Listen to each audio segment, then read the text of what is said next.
Welcome to the Codeplay Culture podcast, where we discuss tech, gaming, health, and the world around us.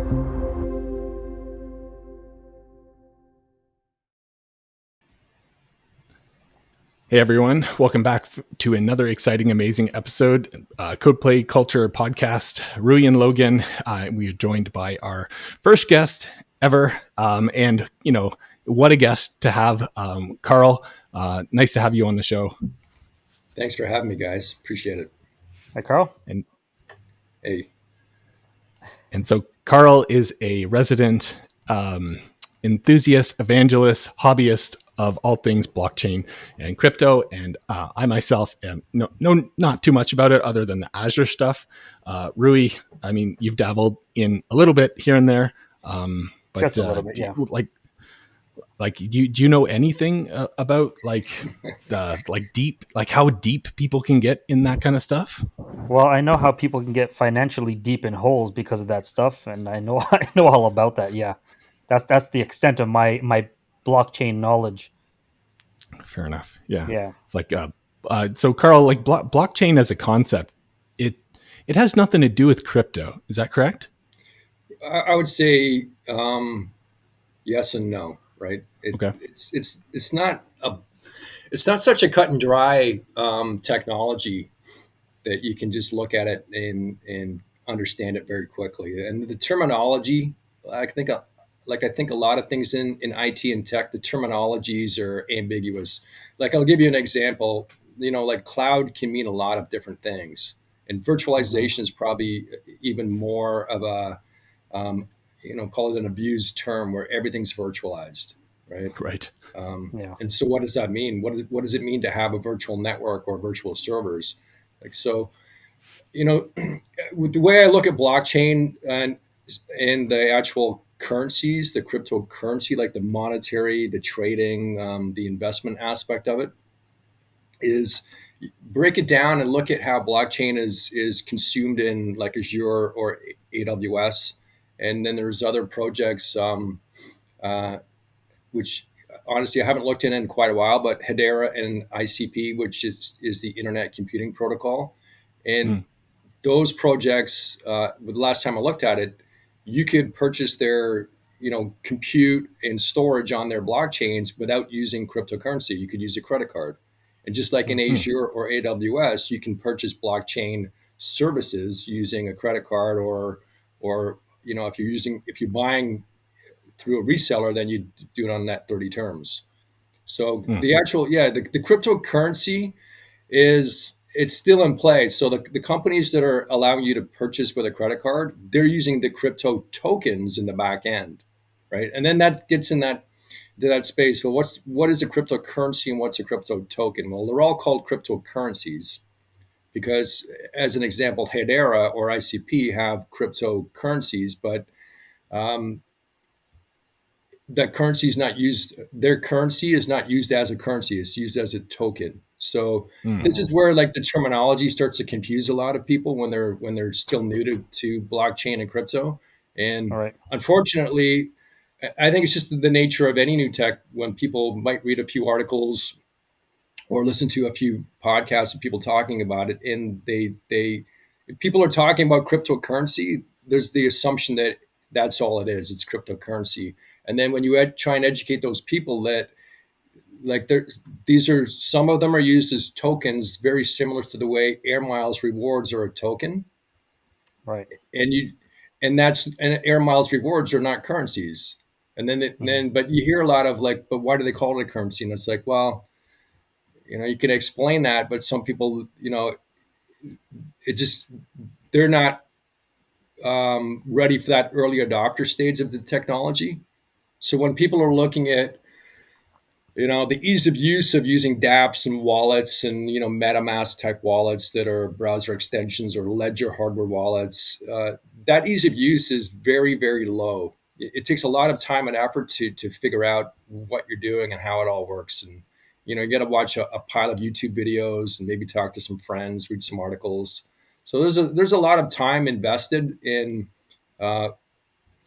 with I think most people that are in crypto. And if it's not them putting the time in, they have access to someone else that did put the time in. So Right. if I'm sitting with a friend, which I've done, and I've shown him how it all works, whether it's a hardware wallet or a centralized exchange, and the difference between crypto and tokens, and he's going to forget it in 2 or 3 days or a week, right? Mhm. But I'm always there. He can just call me up as someone to help guide him along. People that don't have that, they don't have the time, then I think it's not for them, as whether it's an investor or an enthusiast. Mhm. As a developer, because you guys are developers, um, I think it's like any new tech, right? How much time do you have to put into it? What's the use case for you? What's the demand for you? If you've got customers, or your employer doesn't want or need blockchain, you're super busy working whatever hours you're working, just trying to figure out how to keep on top of the existing code and libraries that you're working with. Then until something uh, you know comes out of the blue, or that demand for blockchain is presented to you or uncovered as an absolute requirement, then it's an R&D project at that point. But my interest in blockchain is that the companies that are adopting blockchain today, or that are basically blockchain first companies, that are maybe like the Cardanos or the Hederas, Polkadots, even Ethereum. Whether you call them a company or an organization or foundation, depends on how they're structured. But those companies and organizations, foundations, the DAOs, I mean, again, a lot of acronyms. Those guys that are going 100% blockchain first, they're gonna beat competition, most for the most part, that are late to the game. Now that's not Mhm. always the case, right? There's a lot of companies like Apple or Microsoft that were late to the game for. I mean, Apple wasn't the first company to make phones or iPods, MP3 Right. players, and Microsoft were late to the game on virtualization, but they found a way to wedge themselves in there, and now they're doing their cloud. So, I mean, So I'm going to so how stop does there the because once I get going, I start getting really passionate about it. And but yeah, I hope that That's gives you a good. bit of a backgrounder. Yeah. Yeah. Yeah, for sure. That's great. Yeah, so I want to ask you something. How does blockchain like ensure our privacy? Because I know like it deals with a lot of, currency, and everything's kind of captured in a ledger. And it's obviously not with cash. You can do whatever you want, because I look at crypto like it's a currency. I don't look at it from a token or usage perspective, because I have money invested in it. But how can it like ensure our privacy, or can it even? Is that even possible? Yeah, like the difference between like a public blockchain or a private blockchain, and Yeah. that kind of stuff. Like I know a little bit about that, but yeah, like as a public registry that's decentralized and Mhm. essentially replicated to many different people, how does it work for the private part?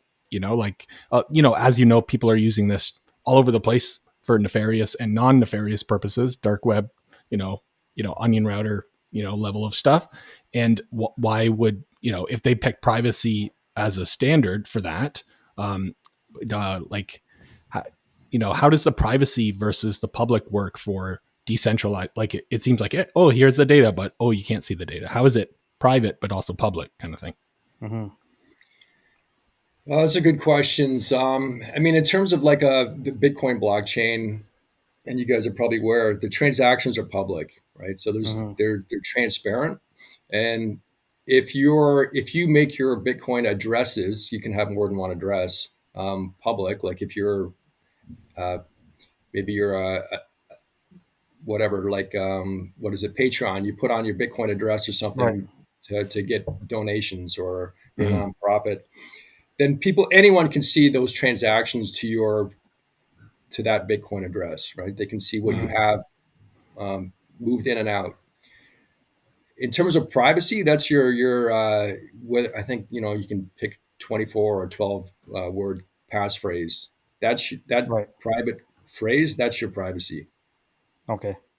right? That's Okay. and Yeah. that's on a public blockchain. If it's a private blockchain, like Does it have to be centralized? I, I this is Would it where depend I'm on? still trying to wrap my head around, because I think you can have private blockchains that are still Hmm. decentralized, like Hedera had that model, and I Mm, believe they're changing Yeah. it to go more open source, where the Hmm. node validators and the stakers are corporations like Google or Boeing are on the I see. Hedera. They're involved in Hedera at some level, Hmm. and so all the transactions there are a little bit more. I don't want to Transparent. say they're hidden, because any developer can generate, if you, anyone that has access to the blockchain Right. mhm. that's distributed is going to be able to see the transactions on it. So Now, anybody can blockchains potentially that are know if pure, yeah, sorry, I was gonna yeah, say I anybody was could just going to, potentially know yeah, if go I ahead. send Logan some money, or any like developer can kind of get access to that information, right? Well, yeah. So if someone knows that that address is related to you, then maybe you publish your address on Twitter at looking for donations I or see. whatever. Right. Then they can see that you sent a certain amount of crypto to another address. Now they're not going Hmm. to know that that other address was Logan's address unless Logan already published his address. Okay, Okay. So that makes So total do this is, they sense. just see? Is it just like a wallet code? So like you have your wallet, hash or whatever, and it's like this much Bitcoin sent to this wallet code. Is it just like an exchange? Is a ledger just an exchange between wallets, like external pretty much, wallets? yeah, pretty Okay. much, yeah. So they see But the transaction of the wallets, but they don't know that this wallet belongs to Rui and this one Okay, belongs to well, Carl. right, right, so part of that and privacy is in your hands. yeah, and yeah, don't publish your addresses. And a lot of Mhm. blockchains, when there's transactions, they suggest using a new address for each new transaction. I see. Right. Yeah, because I recalled recently, I can't remember when, but there was a certain political leader that was freezing people's crypto wallets. I can't remember his name. But yeah, that happened somewhere in some country. I can't remember the country, but it was something something Like like it's vague enough that like you can't say any more, and then there's a knock at your door and your camera goes that. off. It's like, sorry, we Exactly. lost Rui for some reason. Like he's Well, already said too much. so if anyone, nefarious or not, knows your Bitcoin address, they can't seize your Bitcoin, Hmm. Hmm. right? Is it They stored can, locally? no, it's stored on the blockchain. The only thing that would be Okay. stored locally, if you if you chose to store it locally, would be your passphrase, which Okay. is your passphrase is basically your private key, right? With blockchain encryption, there's public keys and private keys. Mhm. So, and I may be butchering this a little bit, but your address, your Bitcoin address, look at that as being the public key, right? And with encryption, you need a private key to be able to allow transactions from that address so that you can send money. You can receive money without using your public key, or Yeah. sorry, your private key, but to actually go in there and send any crypto out, any Bitcoin out, you need to unlock that with your private key, right? So Mhm. your private key, if you have a hardware wallet like a Ledger or a Trezor, your private key is stored on that hardware wallet, which it looks like a little USB key. Yeah. In some cases, it's a large USB looking key with a little LED screen on it. It's not a USB Like a key. That's YubiKey? yeah, but yeah, except it's running an OS on there, Hmm. so Mhm. it's not just flash storage. It's got an operating system on there. Your private key is stored on the hardware wallet. If you're using a wallet like in a browser extension wallet, like with Cardano, they have the URI wallet. Like every blockchain, most of them have their own wallet. Um, then your key is stored encrypted in that wallet on Mhm. in your browser extension, stored locally on your machine, and it's encrypted.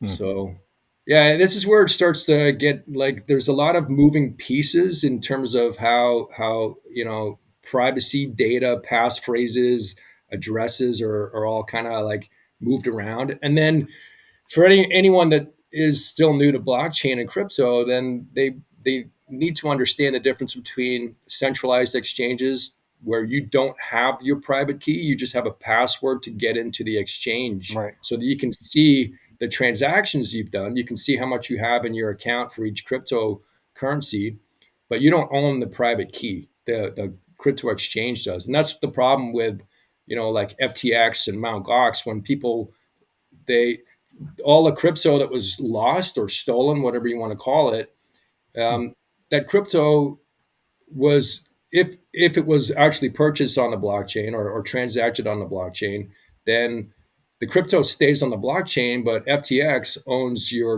the key, so they have Hmm. access to the crypto. I mean, there's other levels of you know shenanigans that went on where they'd actually didn't even, you gave them whatever, $100 to buy Bitcoin, and they never actually bought Bitcoin. They just took your cash and made it look like you bought Bitcoin and used your cash Nice. for something else. So there's, that's Right. centralized exchanges, and that's the same issues that are going on, not the same but similar kind of problems that you're seeing with like these, Silicon Valley Bank, or these, Right. um, where Yeah. you think the bank is, they call it solvent, where they have enough money to do what they're supposed to be able to honor, and it Hmm. turns out they don't, and then the fear in the bank runs. So yeah, Yeah. but I was Yeah. going to say with That's pretty Azure, crazy. and AWS, the I don't know, but um, I think it's all, those are all private blockchains. So if I knew your address, I still couldn't see it. I would have to have your actual Azure credentials to log in to Right. see the transactions on that. But Hmm. to go back to your other question, so like if it's a blockchain like Ethereum, there's actually data and smart contracts on there. Can I see Hmm. that data? And I don't think you can, but I'm not 100% sure, because it depends on how that data is stored, right? Is that data stored in such a way that you can only see it if you have the private key? Or is that data stored like on, there's a crypto called Filecoin, which people can use Hmm. for web hosting. So you don't have to use like a GoDaddy. You can store your web, Right. your HTML and JavaScript right on the Filecoin. That Hmm. that would have to be publicly available so anyone Right. can Right. download your website. So does it depend on the implementation, or it almost seems like, in your opinion, would it be like accurate to say that it's very fragmented, depending on the technology, the coin, the implementers, and the parties using it, and whether they adopt to certain practices or not? Or would you say the complete opposite of like, no, it's pretty much standard, everyone's complying with X, Y, and Z? Or are you finding, and secondly, like, are you finding that a lot of people are reaching out to resident expert, enthusiast evangelists like yourself, and saying, hey, I'll pay you by the hour, I just don't understand this stuff and I really need someone to guide me through that? So like, what, like, because it seems, is it fragmented or is it kind of easy? Because So what I'm hearing, I think it's fragmented, right? yeah, so it's definitely fragmented, and these are problems that certain companies are again, company project are working on. Um, Look at it. Metaphors or analogies are usually pretty good. Back in the old day, if you had a VM running on VMware, you couldn't simply bring that VM into another virtualization platform. And then Hmm. they had converters to convert, a VMDK to whatever the Hyper-V format is. Hmm. Um, I mean, what's, AHV or hyper V. another good example might be, you can't compile, you know uh, Pascal with a C compiler, Hmm. right? There's that level of compatibility. You can't, Hmm. uh, that level of compatibility with blockchains. It has to be just like you can't run a, well, you can, but not easily. You can't run a Mac app on a Windows desktop. Right. Right. So these are problems with cross chain interoperability that Cardano is working on, Polkadot's working on, and there's a few others, so that you can have this ability to move resources, which are essentially either tokens or smart contracts, between blockchains, or at least Hmm. access them from one chain to another. So if you're writing a DApp, right? DApp stands for distributed application, which is just an app running on the blockchain. Uh, Again, when I say the blockchain, a lot of people think there is only one blockchain, just like there's only Hmm. one There's only one internet. I Yeah. think there's a lot of people out there that think there's only one email, right? Like they don't understand Mm. that there's email servers for centralized email. Uh, Ignore the word centralized, but like Rogers email or Bell or Google, they have email servers, but Mhm. corporations can have their own unique, distinct email servers. So you guys and me, understanding networking and how data centers work, because I think you know everyone's coming at blockchain and crypto from a different viewpoint, and Right. and my understanding of already of virtualization data centers, storage networks, um, it's allowed me to look at blockchain. Once I understood blockchain, it woke me up to like, wow, there's something really interesting going on here. Mm. I ha- Carl, I have a very spicy question for you. Are you I a like Fire away. spice. proponent of are you a proponent of government regulation in crypto? Be I careful think now. I think it's like a rubber band. It's It's like, like a rubber band, and I think it was the Dalai Lama that used the rubber band analogy that if a rubber band is too loose or too tight, Hmm. it doesn't do its job, right? Right. So, Right. I um, see. The middle ground. yeah, there's got to be a middle ground, right? Yeah, I agree. Yeah, I think kind of going back to the usability issues, these are being worked out. The blockchain, the developers working on these blockchain projects, I think they're Hmm. realizing that in order to get the average person that uses the internet or email to use blockchain and crypto, they've got to make it significantly easier to use. Right. mm. And I've told friends that, man, like, don't mind me. I talk like I'm trying to, like I'm a Bitcoin or a crypto sales guy sometimes when I get going. And I've toned it down a Mhm. lot because, um, you know, I realized that, look, when I get caught up in it, in the discussion, it's easy to just go off on tangents. And when I'm talking to people that don't understand technology, and I take it for granted that I'm explaining it in a way that's not full of acronyms because I'll break it down, but I talk fast and I'm Mhm. just going on all these like Mm. just boom, boom, boom, boom, boom when I get going. And what I realize is that it's like the average person doesn't know what they're buying for their investments, right? They're trusting Right. an advisor to give them a basket of funds, usually in mutual funds, maybe ETFs, and there's that level of trust with their financial advisor. Hmm. And I look at blockchain, well, Bitcoin. Like Tesla owns Bitcoin on their balance sheet. Square does. There's a few others. Mm. There may be like two to five companies in the Fortune 500 that own blockchain on their balance sheets. So most Hmm. people that have some kind of S&P 500 or retirement plan that has exposure to the U.S. S&P 500, they already own Bitcoin by proxy, Right. Mm. and they just don't know it. And Right.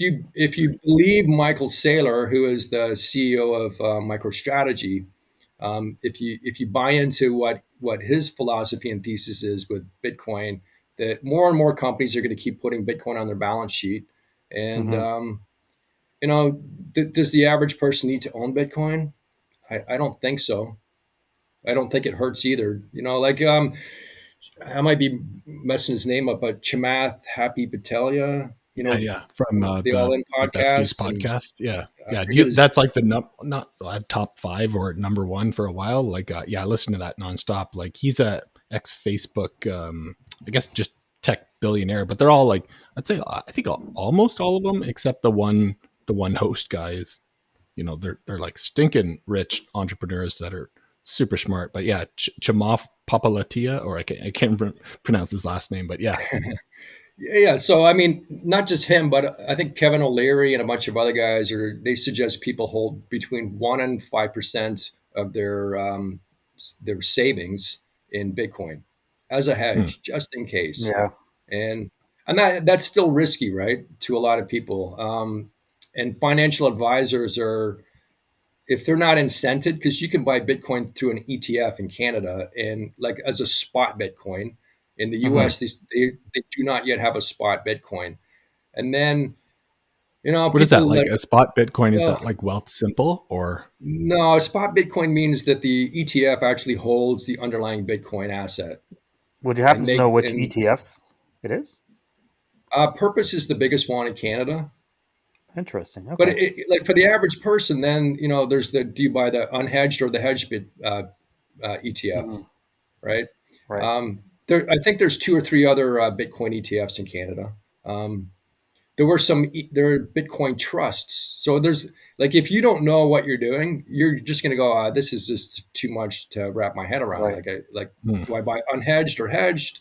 Do I buy the Hmm. trust or the ETF? And then the US, there's no spot ETF yet. They're still on a futures ETF, which is um, not. They don't own Bitcoin in the futures ETF. They're speculating on the future price of Bitcoin. Yeah.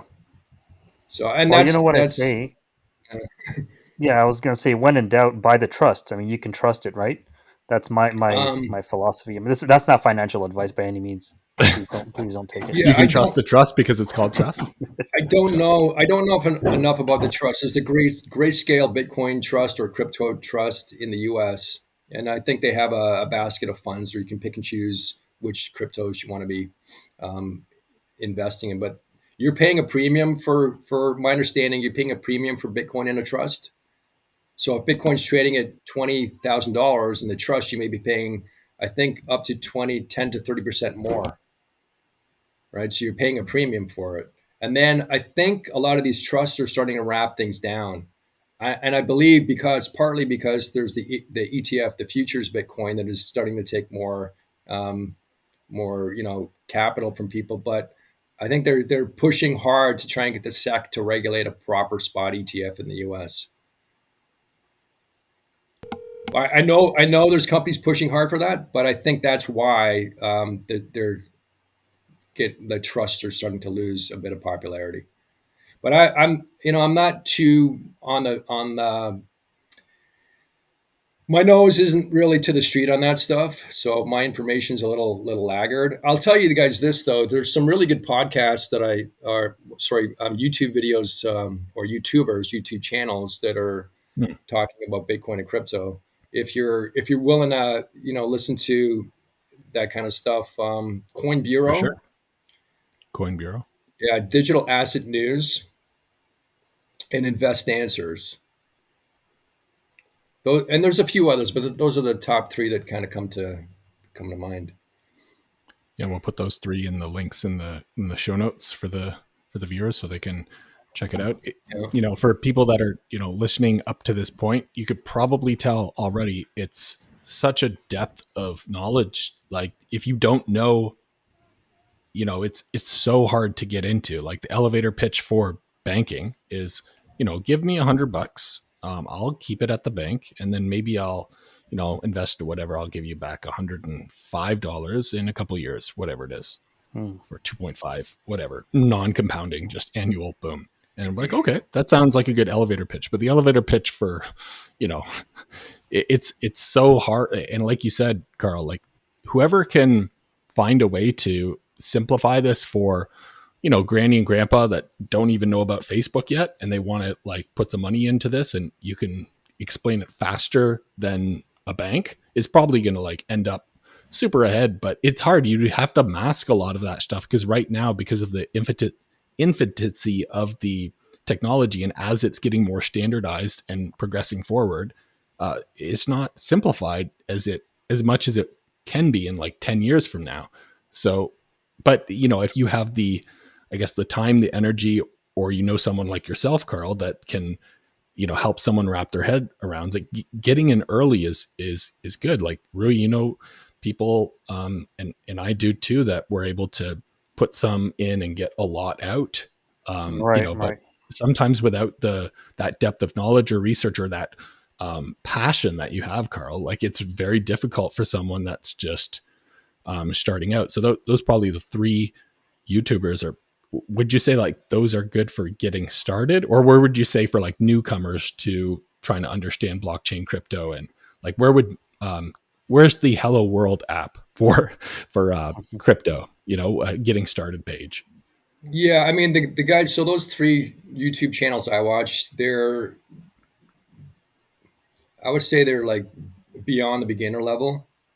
But if Mhm. beginners are willing to listen and be patient to listen to, a lot of their videos are 15, 20 minutes. So there's a time commitment. I listen to these videos when I'm driving to work, driving home. Mm, If I'm going for a hike, I'll listen to them on the drive to the hike. I don't listen to stuff when I'm out hiking. I just want to be clear, like yeah. clear of that, Clear mind. Yeah. yeah, Yeah. dopamine Instead of coming in content from. in the ears. If I'm doing the dishes, I'll turn the volume up and listen to it while I'm doing the dishes. Sometimes if it's interesting, because you're going to miss stuff when you're cleaning the house and listening to a podcast. It's just, Mm, at least I do. So sometimes I'll go back and I'll rewind stuff, or I'll listen to the same podcast twice. I'm calling it a podcast. These are like, 15, 20-minute videos. Some of the videos are a little yeah. shorter, but to answer your question, there are other people out there doing more basic videos that are more geared to people that are just getting their feet wet. So, I mean, like, there's exchanges out there. And one of my friends is telling me, like, Kevin O'Leary and his Wonderfy company owns BitBuy in Canada. They own Coinberry in Canada, but you Mm, have to upload your ID to these companies. Like ah, you Right. would upload no more either privacy. a copy Not of on your. exchanges. Yeah, you've got to give an exchange, a private company, your driver's license. If you don't have a Right. driver's license, then your passport and your social. I think they need your social insurance number and a photograph. So a Mm, lot of people are just concerned about that level of security, yeah. like Right. putting information out. They're not a bank, right? Um, Yeah. Right. Like I think with banks, you can just go up to the teller and give them whatever ID. You don't have to upload it to some mythical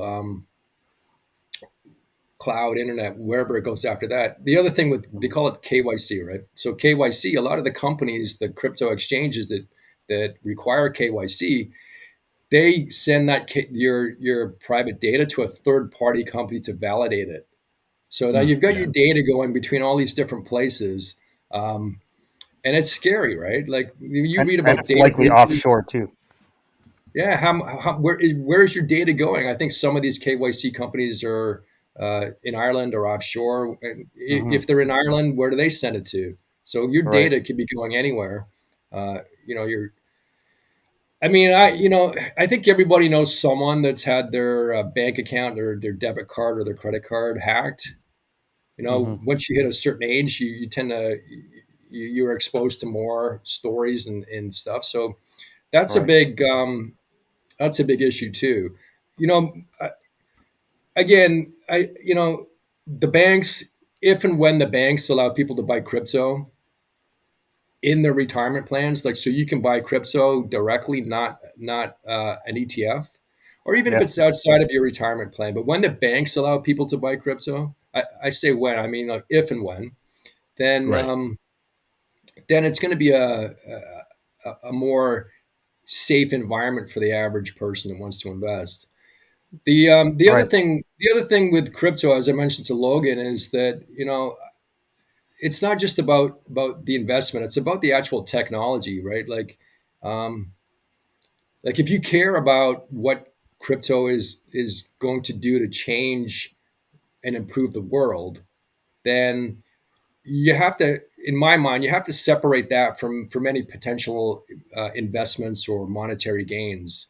If that's something that you're interested in, which I Mm, find very interesting because, and I think you have to also do that or trust other Mhm. people to do it for you, right? Right. Like these crypto guys are saying, like these are the tokens I buy, these are the tokens I talk about because they're the ones I'm interested in. I don't like they'll say I don't talk about tokens that I'm not interested in. Then there's other Hmm. guys that'll talk about the top tokens that are in the news. Right. But there's I think 10,000 crypto tokens. So how do you know which ones mm, to buy? Even as a developer, if you're not interested in the investment, how do you know which one to write a DApp for? Like I know yeah. when you guys we're talking about we talk about React. I mean, I was looking at, do I use React? We're talking now web application development, nothing to do with Mm, blockchain. Hmm. So web front ends, do I use React, Angular, Meteor JS? Do I do it in what is it, PHP? Like, what do I do? Like, and Of there's course, all you do this it in time and PHP. effort, and resources.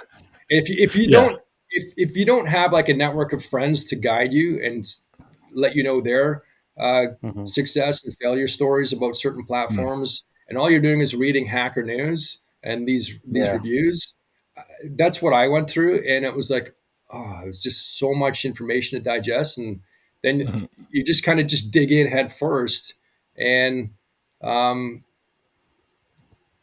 and learn as you go. I think that's a lot of people do, right? Like, you know, Hmm. if you're investing, put in $50 or $100, going small, so that you have Yeah. skin in the game Right. and learn it. Because a lot of these projects, as you learn, as you learn more about them, whether you're developing or investing, a lot of the great marketing, the great website, the great papers, the user numbers, all of a sudden, like things you find out there's new information, and these are like going down, right? Hmm. Um, You know, I've invested in crypto. Yeah, I don't know why. I mean, I suppose I love losing money. That's why I. It seems to be a trend, but yeah, that's my only brush with the whole blockchain and crypto is just direct investing in an exchange, a centralized exchange, which scares me because their native coin could just vanish and they're finished, and there goes my money. yeah. But that's the world crypto lives in. It's very Right. uncertain, and just like that, it can disappear. Well, Yeah, like FTX, one of the top exchanges, just completely wiped, right? if you have money that you don't want to lose in a crypto exchange, a centralized exchange, whether it's Coinbase Hmm. or BitBuy or whatever, do yourself a favor, get a hardware wallet, or at the very least, use like a browser extension wallet. Right. Mm.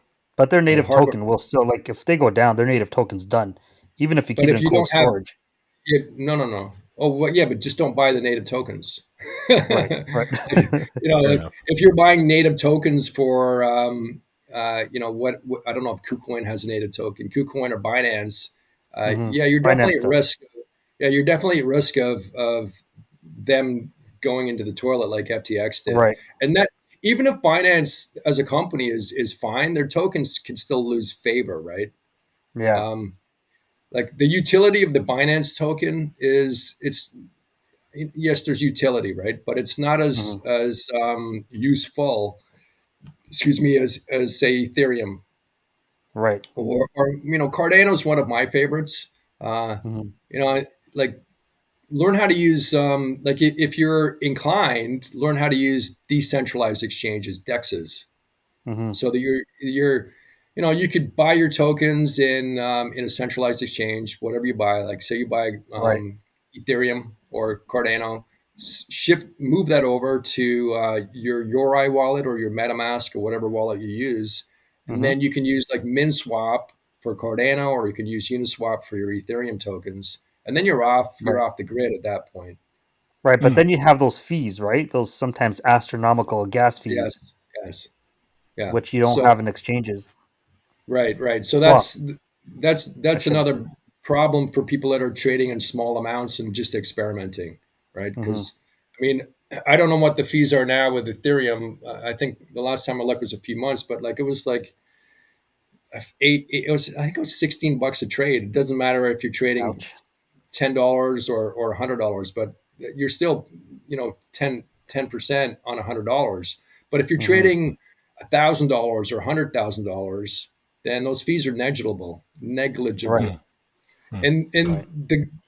if you look at the dollar values that are transacted on some of these exchanges, I mean, there's the big guns, the whales they're pushing 100K, Oh 200K, a yeah. couple of million here and there. So the fees to them don't they don't doesn't even hit their radar. Right. That's one of the But yeah, reasons I love exchanges. The fees are extremely low, and the yeah, more you trade, the absolutely. lower the fees get, right? And the fact that you can get in there and snipe something for super low, and then just kind of off it for a little higher than what you paid for it. And now It they have is. bots on a lot of these exchanges, right, that do it for you, which is pretty cool. Yeah, yeah, you're right. And again, it's if you have like $20 of this token, $100 of that token, getting those tokens off the exchange, Hmm. especially if they're Ethereum based tokens, you're losing all. It's almost, you know what, Not worth it. just leave it on there and take some risk. If that exchange goes in the toilet, you're Right. taking risk. That's part of, use multiple exchanges. Don't just use one exchange. Try and diversify your exchanges. There's an article Hmm. today I read. Kevin O'Leary is recommending all of his startup companies that he invests in to put no more than 20% of their cash in any one single bank. Hmm. His Mm. investment philosophy that he announces publicly, maybe he does things differently in private, who Right. knows, but he says don't put any more of 5% of your net worth in one single asset. That makes sense. He's not Right. talking about asset class, I believe. He's just talking about asset, right? Hmm. You could have 20% in real estate, but don't have more than 5%. If again, obviously it depends where you're starting out. If you just have one house, right? Yeah. But if you have enough, um, uh, you know, money, then be smart and diversify. Oh, of course. So Yeah. yeah. So my point is diversify on the exchanges you use, and Hmm. then Mm. if you get into decentralized exchanges and then contributing to liquidity pools Yeah. and then staking on a decentralized exchange, that's a whole other head spin. That took me quite a while Yeah. to understand that, and I still don't fully understand it. But I've been dabbling with that to understand it. It's very interesting where that goes. I remember You going know, on the wallet and seeing 800% return. Like, I was thinking to myself, what? This is too good to be true. This is insane. But yeah, yeah, sure enough, yeah. yeah. There's tons of them out there that are short term gains. Like Radio Shack has an exchange, which I don't know if they're shutting it down. I think they're on the verge of another bankruptcy, from what I was reading. But A Radio second. Shack Wait, a had an second bankruptcy? exchange. I think so. Among How did many that happen? Yeah. many other exchanges where they're offering these crazy returns of like 800, 700%, but then Hmm. those returns only last for a certain amount of time depending on how many people get into that pool, and then the returns Yeah. start to dwindle To down. diminish. Yeah. The And look, pyramid scheme Diminishing returns. returns. if Yeah. if you have crypto locked into a liquidity pool on a decentralized exchange, and that exchange gets hacked or they go Hmm. belly up, then you lose that too. Right. Done. Right. So there's a lot of risks involved. It's Yeah. Yeah, I said there's a certain amount of complexity, and there's just a lot of information to wrap your head around. So it's certainly not for everyone. But what interests me, because I've never thought about it or heard about it, is Logan was talking about being able to use SQL queries on the blockchain, and I'm like, that's a game changer. Hmm. Yeah. The blockchain part of it, which is kind of really fascinating in the private and public parts. And when I was doing my research, apparently Azure SQL Ledger or Azure SQL both have ledger capabilities, whether it's write once, unmodified after, or you can modify, but then it has a centralized private or public history table, which is the ledger, is free. So if you have an Azure SQL, let's say you don't have an Azure SQL ledger, um, you can just now with in SQL or T SQL, you can say create table, this GUID for ID, first name, varchar, whatever. And then you say at the end when you create table, ledger equals on. And then you have to provide a switch that says, hey, do you want this for write once, read only after, or up, what kind of variant of the blockchain ledger table you want. But Hmm. yeah, it's free to everyone. Like I guess what happened was Microsoft got they were providing some I guess blockchain level of software development kits for various like they were in it pretty deep and then they got out and then other companies like Oracle, IBM, and AWS, for example, I guess has like 25% of some kind of a Ethereum node push. I'm not sure too much. Like the AWS is like they looked at pretty good for SDK level blockchainy stuff. And Azure or Microsoft are just like, you know what, we'll get out of that a bit. We'll pull back and we'll deprecate those blockchain services. But then what we'll do is we'll introduce more of a blockchain level of product that you can just opt into, or it's, you know, free if you have whatever minimum tier of Azure SQL. And then you can have some ledger blockchain tables, and they, you know, read and write just like SQL tables. However, all of that public, private, centralized, decentralized part is kind of software as a service, or PaaS, platform as a service. So you don't have to worry about any of that stuff. What you do have to worry about is things like performance. You know, companies probably don't want to set up Azure SQL Ledger like right away because it is slower, but by design and by consensus, because you Mm-hmm. do want to have security, privacy, and validity over performance. And Azure SQL and SQL 2022, starting, you know, I think 8 months ago, have a stored procedure that can be called to validate the whole blockchain. Because I guess when you insert a row into the ledger, it has some kind of hash, right? But that Mm-hmm. hash was computed and created by the previous. So if you don't validate the entire blockchain, that's the whole chain of it, Right. it's completely invalid. And you could actually, people can say, you know, because that part is potentially public or private, when other people are having a copy of that part of the data, they can actually run, is this transaction valid? And if it's not, they can say, hey, I'm not transacting on that, or whatever it is, whatever. It's up to the application, you know, like you said, Carl, like React, Angular, Vue, Blazor, you know, Mediator, Meteor JS, whatever front end you have to show, hey, we were trying to transact that. However, this particular source or destination has an invalid, all that stuff. So they're trying to like make it more like, all right, you want to store your history here? Because at the end of the day, like blockchain is just a validated history, right? There's no way that they can, if there was a way that the people would alter it or muck with it, there's ways to validate it. Mm-hmm. So that's part of the, I guess when I was looking into it, they were talking about how, you know, a malicious DBA or database administrator could just have access to, you know, tables in a bank and just increase their own, you know, revenue with an update statement, whatever Right. it is.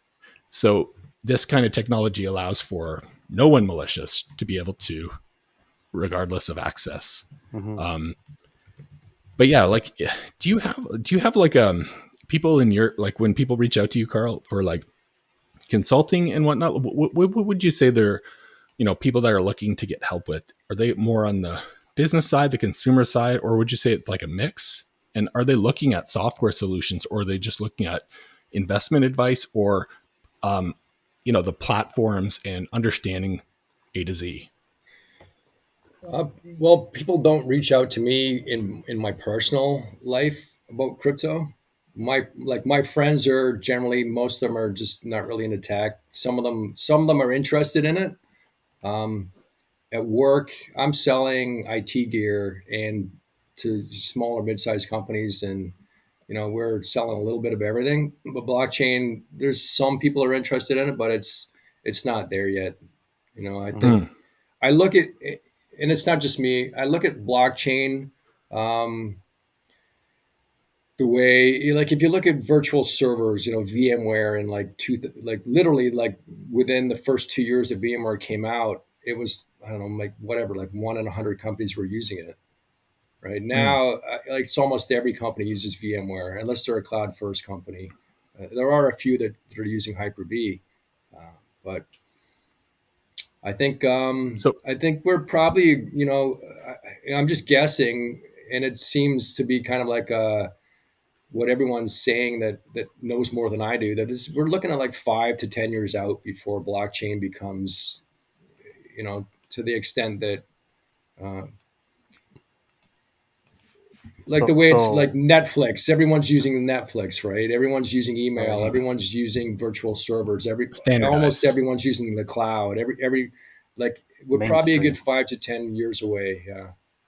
maybe So it's three. basically going to hit its pinnacle at the same time Chat GPT is going to hit its pinnacle, and it's pretty much the end for everything. Yeah. And Right. that's that. And So it's not a Chat GPT coincidence, man. makes a baby with crypto. And then Oh it's like yeah, a man. Chat GPT and Bitcoin baby that is the AI that just eats us and It's spits out like what do people say? Cordano and stuff. It's Skynet. Yeah, Skynet. We're not supposed to talk about Oh Skynet, shoot, I remember? forgot. Can you edit that out? Sorry, man. Yeah, I will edit that out. Hopefully I don't forget. Oh yeah, please don't. I won't. So How are clearly, you guys doing for time? How are you guys doing for um, time here? yeah, good. Like we have 50. So like I'm just going to write down at the 50-minute mark. We'll cut this part out. But generally we can go for another 5 minutes if we want to wrap it up, and we could just Sure. kind of um, maybe just kind of bring it back and then okay, all right. So at 50 and then 40, you guys see a clock at the top? Yeah. Yeah. Okay, so at 50, I'll kick it off again. All right, let's go to the same positions. So I guess Carl, like if someone's looking to get into this space, like this is my blind opinion, and tell me like this is stupid, Logan, or maybe it's a good idea.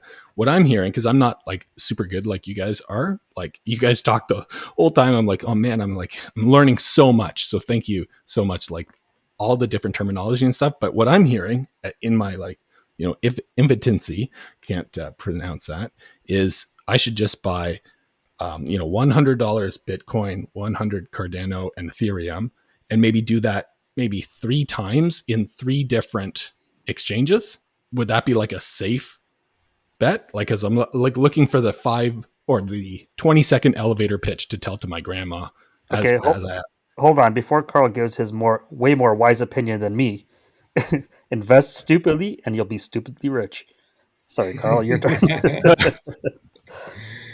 um, it depends what your goals are, right? What are you trying to achieve? Are you trying to learn how to understand mm, yeah. and So for plant the seeds for for a larger investment, or like if Oh, you're so let's say that average person that just they're like, oh my gosh, if I don't get my money into Apple or BlackBerry or whatever it was that boomed, but you know what I mean? They're like, it's because it's on the rise.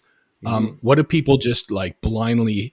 It's like the GIC, right? Guaranteed whatever you're going to get a guaranteed, Yeah. 2% over 5 years. What's the GIC level of I'm going to put in X amount into these 3 coins, or like I just want to like not miss out on the spike. I expect everything you put into crypto to go to zero. That's the safest Mm, expectation. Absolutely. You know, there's different. You have to have different levels of expectation. To answer your question, though, um, anyone starting out, just use one exchange and learn how to use a cold wallet and get it off the mm, exchange. Hmm. Once you hit that threshold, whether your threshold is, you know, $100, $500, 1,000, 5,000, whatever it is. Once you hit that threshold, learn how to get your crypto off the exchange. Like, and some exchanges will be fine, but you just don't know. Kevin O'Leary, in that article I mentioned, he said you never know when some black swan idiot manager is going to wreck things, Right. regardless of whether it's a big bank or a small bank. You just don't know. That's mm. why he was saying 20% of your company's money max in each bank. So 5 banks, 20%. Um, which tokens to pick? If you're just a beginner, just go with Bitcoin. Mm. If you wanna like know which um, e-commerce, like back in the day, it's like do you go with chapters or Amazon, or which one do you pick? Amazon was kind of like the leader, but now there's so Mm. many out there. There's so many crypto projects. It's I think a lot of people are just going with the top 10 or top 20. Mm. And then you have to Yeah. decide, how you want to play that game, because um, like when you're investing in these projects, they change. There's new features. There's like Ethereum went from proof of work to proof of stake, and then the people kind of running the show, whether it's Charles Hoskinson from Cardano or whoever is leading that charge, they're going to come into play in terms of the people behind it, like the leadership of that project, the human leadership. With Bitcoin, there's really the leadership is it's very different, because the way the leadership is focused on just maintaining that open source code base. Hmm. versus adding new features. So that, I again, I don't know if Bitcoin and crypto should be for everybody. I think you have to want it. You have to be willing to put the time and effort into it, or find someone that can guide you, like I've been guiding one of my friends along. Mm. And I've Hmm. had another friend guide me to a certain extent, but because I had a better understanding of networking and technology, um, I just went in deep. So he's my friend. My one friend that got me back into crypto is, he's looking at it from an investment standpoint. So he still looks at, Ripple and lawsuits and the features that are coming out. But I'm going deeper. I'm looking at it at the network layer, and Mm. it's been a while. But about last summer, I was writing smart contracts on Cardano and Solana just to understand it and get a feel for Hmm. how, actually very difficult. Um, and that's why I was interested when you mentioned that Microsoft has, you can use SQL. I'm not sure. I want to dig a little bit deeper into this, but um, as you guys are, I'm sure you're aware, writing SQL queries, you got to write a lot of code to make sure you're writing queries that are, they're going to do what you want them to do. That you're not Yeah. losing data, Hmm. or people can delete data inadvertently. And the blockchain is just, it's an extra layer of security and protection on databases Mhm. if you need it. If you don't need it, Yeah. then don't use it. Yeah, with Azure SQL Ledger, some companies are just offloading logging, audit logging to the blockchain so they can ensure that if a transaction happened in the application, let's say it's a baseball application with teams and games and scores, that no one can alter it once it's written. It's just a way of ensuring that data integrity. But yeah, that it's a good solution.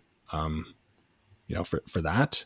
But yeah, there's a lot that you can go pretty deep, So, for those that don't know, blockchain, and crypto very tightly coupled, but individual things. And yeah, the other thing, I didn't know if I told you this, Carl, but I'm interested in, I'm writing some, when I say I'm writing it, ChatGPT is writing it because, as we know, it does a majority of our work, everyone's work these days. And if it isn't, then it should be. For anyone that is unaware of ChatGPT, download it and ask it to do whatever you want, so you can be work super smart. But an API integration layer in C# with Stripe, which is like online payments, because I believe Stripe offers pay with Bitcoin. So you know how you can check out with Apple, PayPal, whatever credit card you want, and then I guess it like adjudicates or like hits a credit card through Stripe, and then they take a fee, kind of like the Square when you run your Mhm. credit card through the adapter. But they have pay with Bitcoin.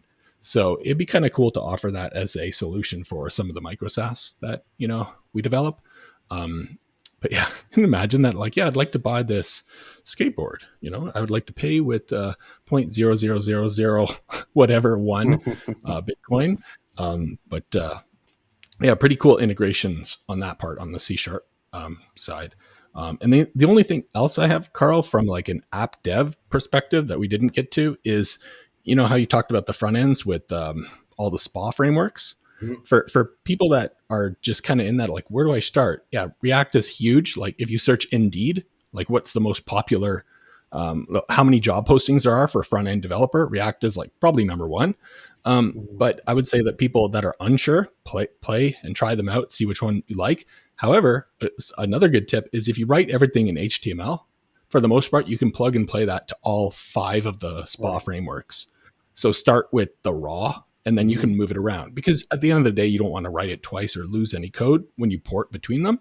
And if you ever have HTML, or actually if you ever have React, you can probably paste that code into ChatGPT and say, convert this React code to Angular code.